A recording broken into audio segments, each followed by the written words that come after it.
We are back in Las Vegas, Nevada, a place no one ever thought the Super Bowl would ever come and visit for the longest of time. Steve Largent, Hall of Famer, with us, Seattle Seahawks Hall of Fame wide receiver, University of Tulsa. You pointed back.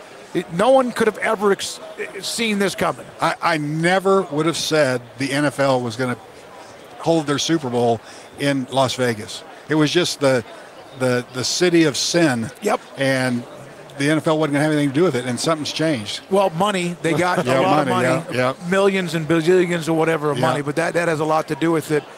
When you hear Hall of Fame attached to your name, does it still give you goosebumps? Yes. It's like, wait a second. That really, I did do that. Yeah.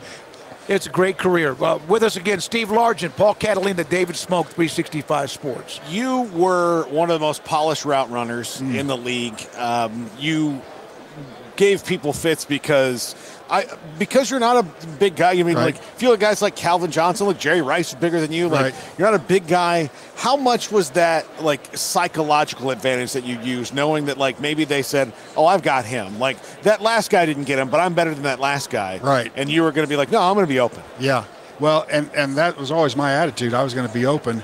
But I did sort of play that game of, kind of psyching them out about, running routes. There's a lot to running routes. It's not just, run down and turn around and catch the ball. There's a lot to it. And so I tried to be as technical as I possibly could and change up my routes and change up the way I ran them so that they would never get any keys off me.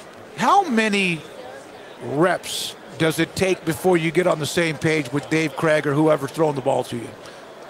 It takes some time. It does. I'd be lying if I didn't say so.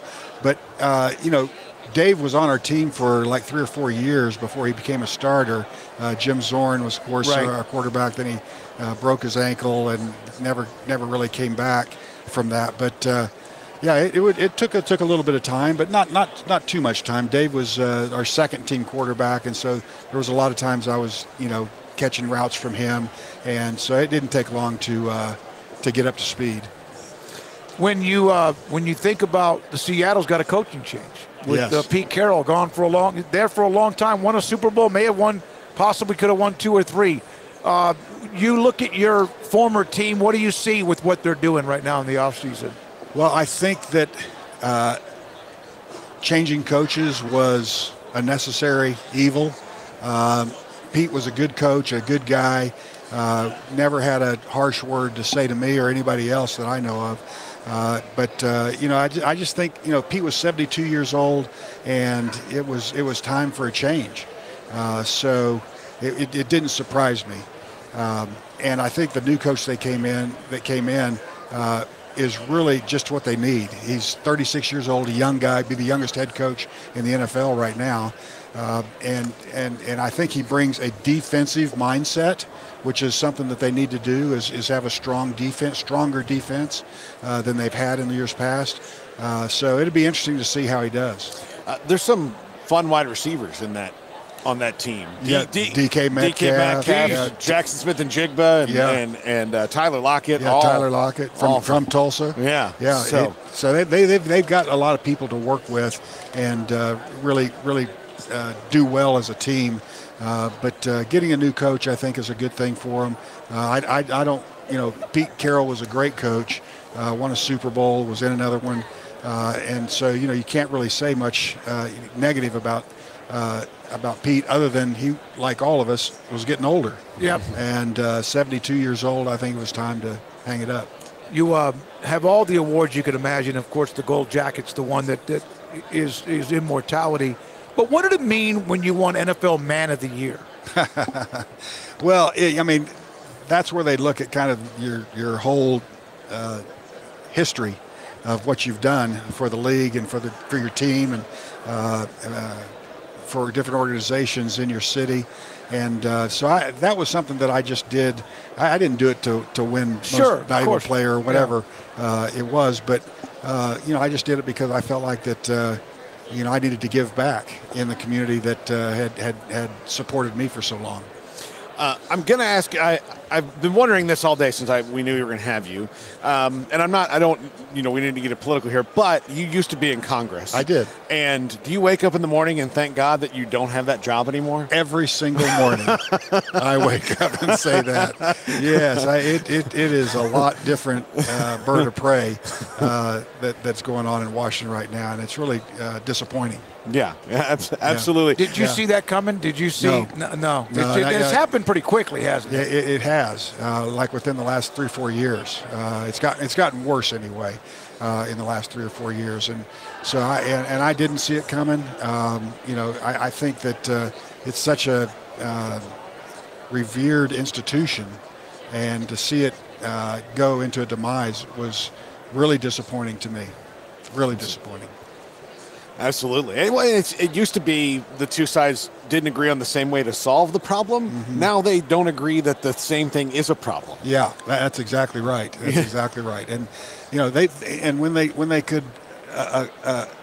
they agreed on, like, maybe they didn't even agree on necessarily the right way to do it, but they knew they had to do it anyway. Yeah. They could come up with a solution that both sides could live with, and they can't even do that now. Yeah. No, it's almost as if, and again, you can't agree with the other side, or you yourself probably. Or you're not a good guy. Or you're not a good person. Right. Yeah. It's crazy. Exactly. Even if it's a good idea and it should be done, it's not the same. What is it about Tulsa? Drew Pearson, Steve Largent. What is it about that school that it seemed like it's a G5, whatever one, but it does feed the NFL? Yeah, it does feed the National Football League. For some reason, we've been able to attract a lot of talent in our football program at the University of Tulsa, and they've really done very well. But I don't know what for me, I can tell you why I went to school there. It was because my grandfather sat me down and said, Steve, you got a lot of opportunities to go to different schools, but the University of Tulsa is a great school. You'll get a great education there. You'll get a great diploma, and I think that'd be a great place for you to go. And I listened to my grandfather. My dad left my mom when I was 6 years old, and so he was kind of a godly figure and a man of man, and I listened to him. And I think he was absolutely right. I got a great education there at the University of Tulsa. Jerry Rome came back my last 3 years, and that was a godsend. And so it was. It turned out to be the perfect place for me to be. Jerry Rome was one of those guys. He's a Coryell level innovator, wasn't he? Yeah, I think so too. Yeah, he's at that level. Jerry was just a really smart guy. He still is a very smart guy who knew exactly what he wanted to do when you took the field, and I just have all the respect in the world, and I love Jerry Rome. Steve, when we have interviews with Hall of Famers, whoever, there's always a connection with a company or a cause. Pork rinds, your thoughts about, this is hot honey flavored, smoke flavor added, Southern recipes, pork rinds. We've had pork rind representatives on the show many, many times. Your thoughts about the company? Well, you eat those hot honey pork rinds, and if there's not tears in your eyes, something's wrong. Oh, really? Yeah. But the Gridiron Greats is a fantastic institution. It is. It started by Mike Ditka 10 or 15 years ago to raise money for guys who are really hurting, that don't have the kind of support that players have now after they finish their career. And he's just done a great job with it. And so I'm helping Mike with his efforts to raise more money for these players by helping the pork rind industry and being here today. I'll never forget, this is my 30th Radio Row, and I remember when they first... And it was 30, wow. There were like some that were like, okay, what are they doing? And then all of a sudden it picked up, not just because Mike Ditka or what you're doing now, but it made sense. Yeah. Former players who need some help from the former players. That we all loved, and really the back of the NFL's back was built on these guys. They didn't have the benefits. Right. I mean, that's exactly right. You couldn't make $50,000 on TikTok just by going...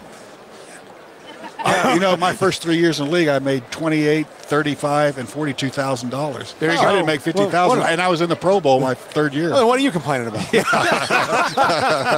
Again, it's Southern recipe, a small batch. It's pork rinds. It's Hall of Fame wide receiver, University of Tulsa great, Seattle Seahawks, and with the Oilers for a handful of time. And again, Steve Largent with us on 365 Sports. Thanks for your time. Thank you, guys.